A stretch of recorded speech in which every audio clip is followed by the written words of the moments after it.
Game of Thrones has been destroyed. I repeat, Game of Thrones has been destroyed. Episode 3 of Season 8 would have been pretty good if it was just another large battle episode in a random season. Maybe even a very important battle episode in a meaningful season. But this was an absolutely ridiculous, horrible, and lazy way to essentially end the biggest conflict in Game of Thrones. The vast majority of Episode 3's grand battle between the living and the dead was pretty good. Great cinematography, editing, fight sequences, or more like orchestrated fight chaos.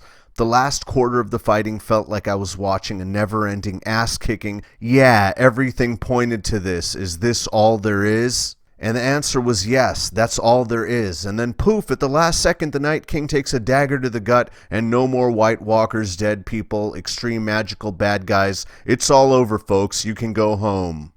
I don't have a problem with Arya being the one to deliver the fatal blow to the Night King. There have been many theories about how she was going to be the one to do it because of her stealthy abilities, godly assassin training, and her ability to look like anyone. In her last scene with Melisandre, she is reminded of being able to have blue eyes, as in the blue eyes of the dead morph into a White Walker. Take that as you may, she ended up getting close enough in the end to the Night King, surrounded by his White Walkers and minions, that she was able to leap right at him as he's drawing his sword to finish off Bran and basically win the entire thing. They basically just pushed an I win button at the end. Worse than that, the magic and mystery surrounding the Night King vanished without any care. He has been the biggest, scariest threat that transcends all the petty squabbles and stemmed from an ancient battle that was described in a way that led us to believe there was something cyclical going on.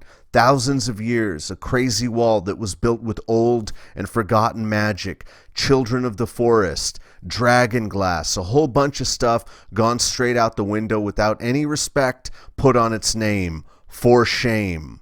Oh, he's just a big bad guy. Kill the bad guy. Oh, it's so surprising. Arya is so cool. Game of Thrones has left the building. The way everything ended made me not even care about the characters that died in the episode or the outcome of the show because it just looks like a bunch of bullshit at this point. We're talking about season after season of build-up to what? This? Most of the battle was really good and the shots were great. The dragons fighting was cool. The Night King, super sinister. But then it was just a relentless ass-kicking with no hope in sight, which became monotonous, followed by, oh, hi, Arya, nice to see you flying in the air to get caught by the throat, dagger drop to the other hand and stab in the gut, R.I.P. Night King. At this point, it doesn't feel like they're telling a story so much as pulling tricks and slapping each other on the backs, and I'm talking about D&D, Dan and Dave. Smug guy and the other smug guy. Hats off to you guys royally screwing the pooch after you ran out of Martin's material.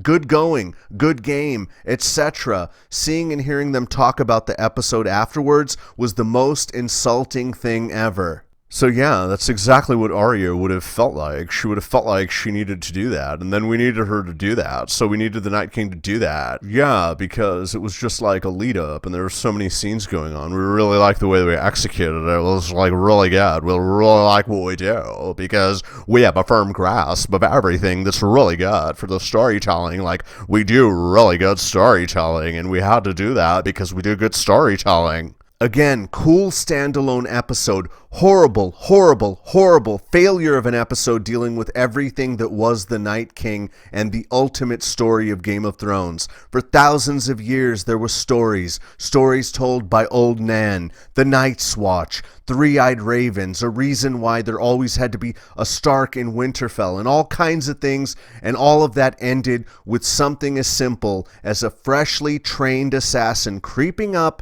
and delivering a dagger to the icy gut.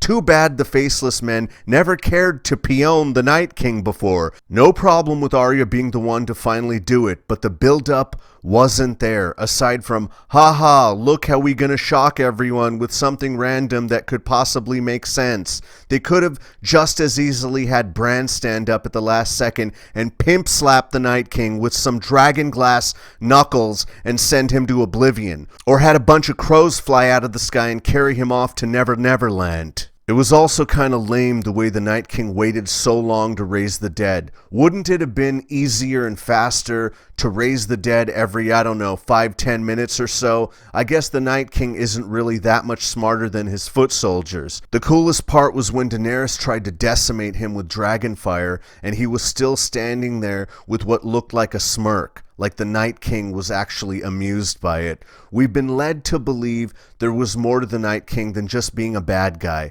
There was something going on. In the end, he was treated as a simple obstacle. Ultimately, for the living to win, he would have had to die or be defeated. We all know that. But all the mystery should have been addressed in a meaningful way. The story should have been addressed in a meaningful way. Things seem so random, and it seems like D&D just want shock value or to stroke their own egos. I really don't know what to expect in the next episodes or why I should care at this point. Now they're going to fight a bad lady for a throne that doesn't remotely matter compared to everything that the Night King stood for. Okay, their entire army has been decimated, so how are they going to do it? But does the next obstacle even seem important compared to what just happened?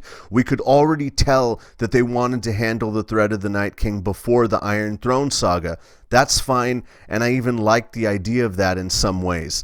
But after the treatment they gave to the most intriguing part of the story, I can't say I give much of a shit about what's going to happen now. Rather than being story-driven, they just want to get to certain points, have certain outcomes, and kill off certain characters for the hell of it. If the entire magical element of Game of Thrones is over, and over in this fashion, Game of Thrones is basically over. It's really a shame these guys took all of the success they got from this show straight to their egos and fell out of love with the actual story that got them the success in the first place. They not only did the Night King extremely dirty with episode 3's treatment, they did the entire series very, very dirty.